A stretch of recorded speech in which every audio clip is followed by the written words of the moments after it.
రాష్ట్ర ఐటీ విద్యాశాఖ మంత్రి నారా లోకేష్ చేపట్టిన ప్రజా దర్బార్ కార్యక్రమం నిరంతరాయంగా కొనసాగుతుంది. మంగళగిరిలోని టీడీపీ కేంద్ర కార్యాలయంలో మంగళవారం ఆయన 72వ రోజు ప్రజా దర్బార్ నిర్వహించారు. ఈ సందర్భంగా మంత్రిని కలిసేందుకు రాష్ట్రంలోని వివిధ జిల్లాల నుంచి ప్రజలు, టీడీపీ కార్యకర్తలు పెద్ద సంఖ్యలో తరలివచ్చారు.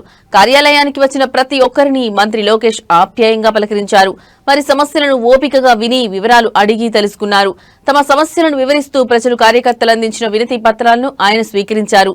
కొన్ని కీలకమైన సమస్యలపై లోకేష్ అక్కడికక్కడే స్పందించి వాటి పరిష్కారం కోసం తన సిబ్బందికి, సంబంధిత అధికారులకు తక్షణ ఆదేశాలు జారీ చేశారు. ప్రజల సమస్యలను వీలైనంత వేగంగా పరిష్కరించి వారికి అండగా నిలవడమే ప్రభుత్వ లక్ష్యమని స్పష్టం చేశారు. అందిన ప్రతి విజ్ఞప్తిని పరిశీలించి న్యాయమైన పరిష్కారం అందిస్తామని బాధితులకు భరోసా ఇచ్చారు. మంత్రి నుంచి హామీ లభించడంతో పలువురు హర్షం వ్యక్తం చేశారు. నారా లోకేష్ నడిచి వచ్చ చూడరా ఈ మట్టి తల్లికి మాటిచ్చినడంట, తోడా పుట్టిన వాడయ్యాడంట, మన మగ్గం పైనేసిన చరిత వీడి పేరంట. మన మన మన మన మన మన మన మన మన మంగళగిరిలో మన మన మన మన మన లోకేష్ అదిగో మన మన మన మన మన మంగళగిరిలో ఉండాలిపై ఊపే పెప్పొలి కదలో.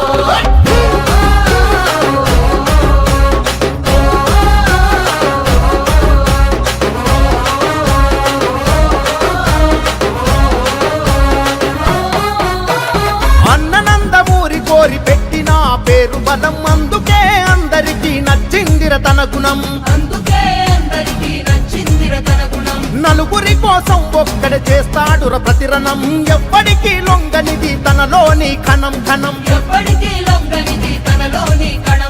సాయమని అనుకోడు, బాధ్యత తనదంటాడు, చేసే ప్రతి పనిలో నా సేవకుడు అవుతాడు. మంగళగిరికి మాట ఇచ్చాడు.